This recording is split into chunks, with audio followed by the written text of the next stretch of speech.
There's a subject we don't have time to get into tonight called better thinking habits. One of the major things Joe taught me when I met him, he said, poor thinking habits keep most people poor. Not poor working habits. Most people work hard, but they don't think hard. And Joe taught me that the mind is like a factory, a mental factory. And whatever you think about all day long pours ingredients into this mental factory. And that's what builds the economic, social, financial fabric of your life. Here's a good phrase to note. Negative is normal. It's not successful, but it's normal. It's part of life. And here's the next key, in my opinion.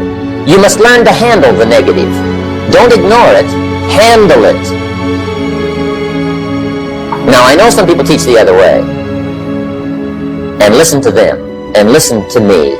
And then make up your own mind. Right? Don't be a follower.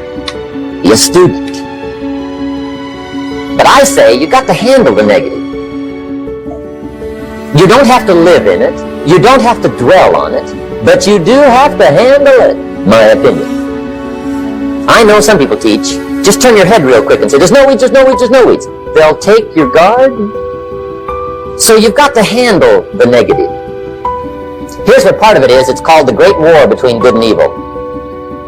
Mr. Reynolds and I are working on a new book this year called The Great War Between Good and Evil. And there is a war on. The minute you were born, you got involved in the war between good and evil, between darkness and light, between negative and positive, between evil and good, between tyranny and democracy, between weeds and human activity. I mean, the war is on. If democracy sleeps, guess who never sleeps? Tyranny. In the absence of light, guess what's automatic? Darkness. If good does not arouse itself and become active, guess what moves in? Evil. It's a war. A mental war, a physical war, a financial war, between enterprise and ease, between accomplishment and failure. It's a war. That's why there's an Old Testament phrase that gives the best advice for human activity when it says, 6 days labor, 1 day rest. Now, I'm sure we've taken that to mean, don't work all 7 days. Take one off. Here's what it also means. Only take one off. Or you're liable to lose the war. Now, we've got it down to 5 and 2. And maybe that's not too dangerous. I don't know. If God would have thought of 5 and 2, he might have made it 5 and 2. I don't know. You can't think of everything. But here's what it does mean. Enterprise is better than ease. If you rest too long, the jungle overtakes the village. Now, here's the good news about the war between good and evil. Evil is no match for good. But good must be active. Weeds are no match for human activity. But if you stand still, how far in will they come? All the way. They'll grow right up around your shoe. But if you get busy, how far back can you take them? As far as you wish. They're no match, but you must be active. That's why the 6 and 1. Make sure you're not losing the war by taking off too much. Guess what the average years are after retirement? 6. 6. Which means don't retire. Your chances are too slim. Okay. The war between good and evil, the weeds. You've got to make sure you recognize the negative, handle it, deal with it, and then go on. To break a bad habit, smoking, drinking, habitual lateness, being overweight, whatever, the first and most important thing you must do is decide that you really want to change. That is a decision you and only you can make. Without this motivation, no person or procedure will have any significant impact on your behavior. You must decide that you want to take control of your life, that you want to be free, that you want to do things with your life instead of having things done to your life. Secondly, if you need to, get help. Interestingly enough, many people quit their bad habits in the same way they acquired them. by associating with people who share their goals. Alcoholics Anonymous, Gamblers Anonymous, Overeaters Anonymous, literally hundreds of self-help organizations provide just this sort of positive association and support for people with problems. Thirdly, try substitution. There is really no such thing as eliminating a habit. You simply substitute a good one for a bad one. The psychologists say that it's important to have a new activity or habit to fill the void when you start shedding old habits. In place of eating, you might try jogging. Instead of drinking, you might try talking. In place of smoking, substitute writing. In other words, don't be unwise in your habits, but rather aspire to maturity and wisdom and keep your mind well and emotions focused on positive ideas. And you don't break habits, you replace habits. What I perceive to be a bad habit, and I don't consciously and deliberately replace it with a good habit, I'm going to form another bad habit. Nature abhors a vacuum. And so it takes a fair amount of energy and it takes understanding to replace a bad habit with a good habit. So I think what you do is you sit and say, how do I recognize this bad habit? Well, you generally recognize it in your own behavior. And so you say, well, this behavior is giving me a result I don't want. Now, people psychoanalysts try and find the cause of that behavior. You may never find it. We know it's an idea in the subconscious mind. We sit and write the behavior out.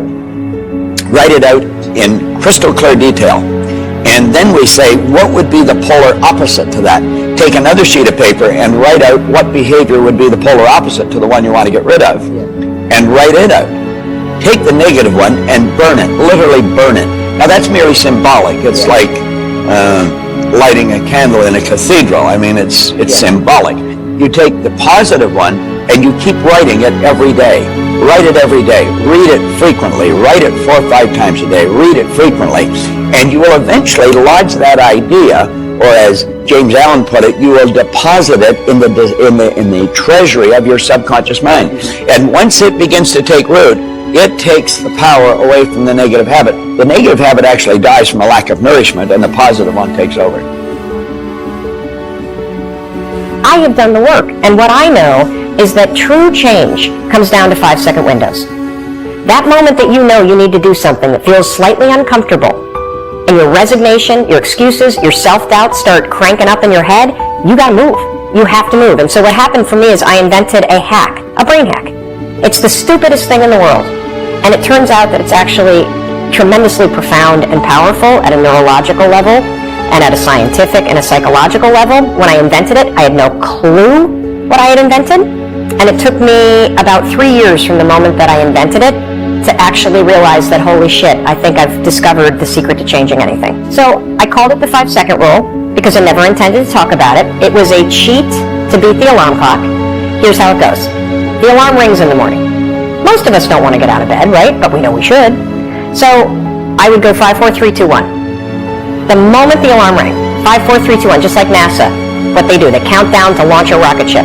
And the counting backwards kind of shut my mind off, and then suddenly at 1 I would stand up.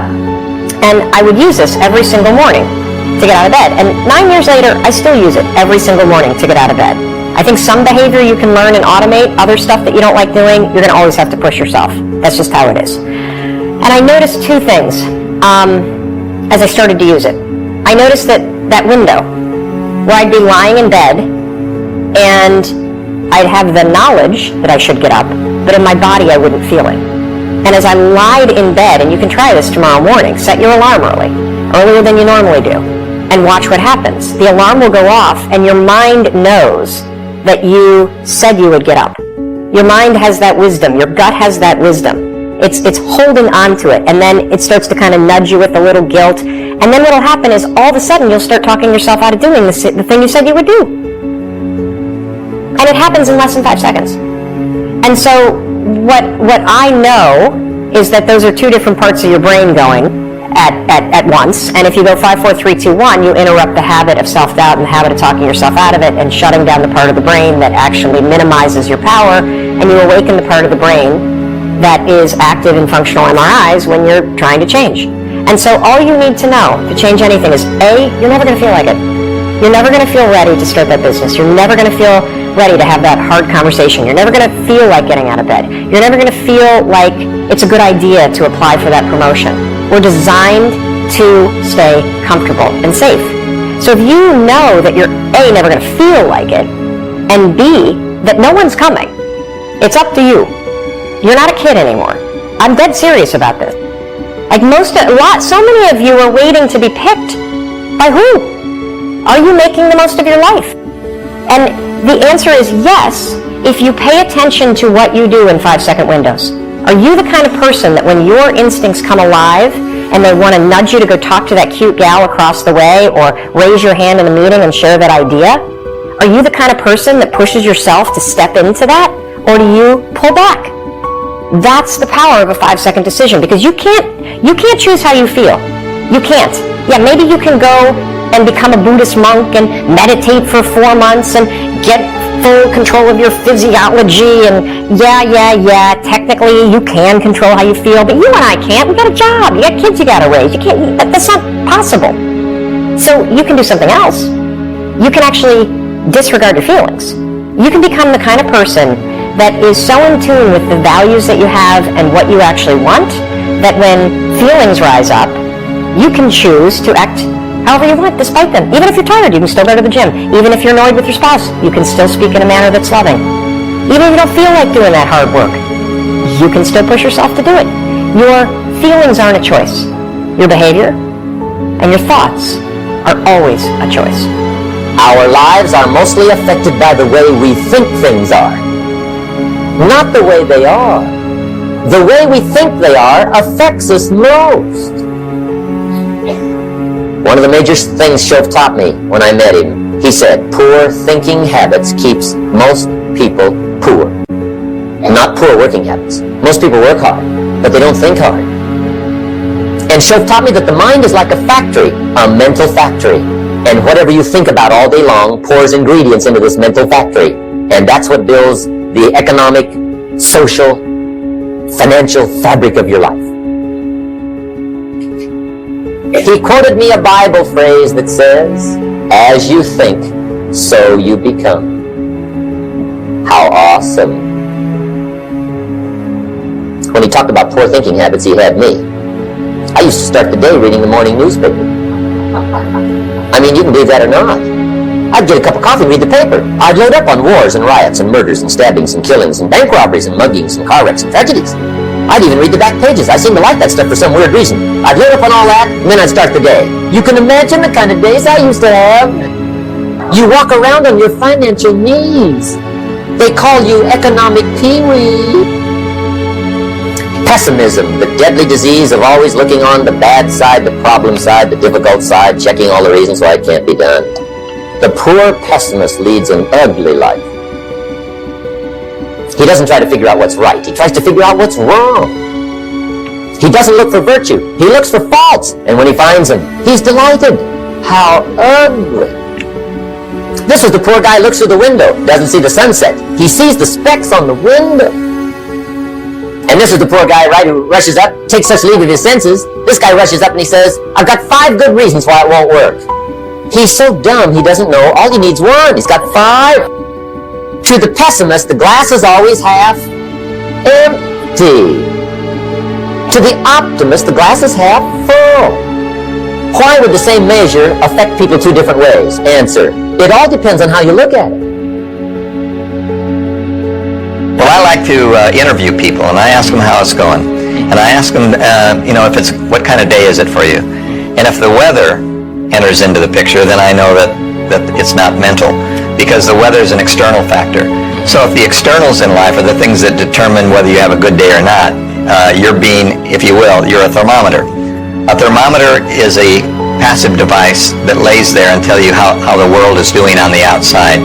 A thermostat is what you set on the temperature that you want, then it controls the air conditioning and the heating.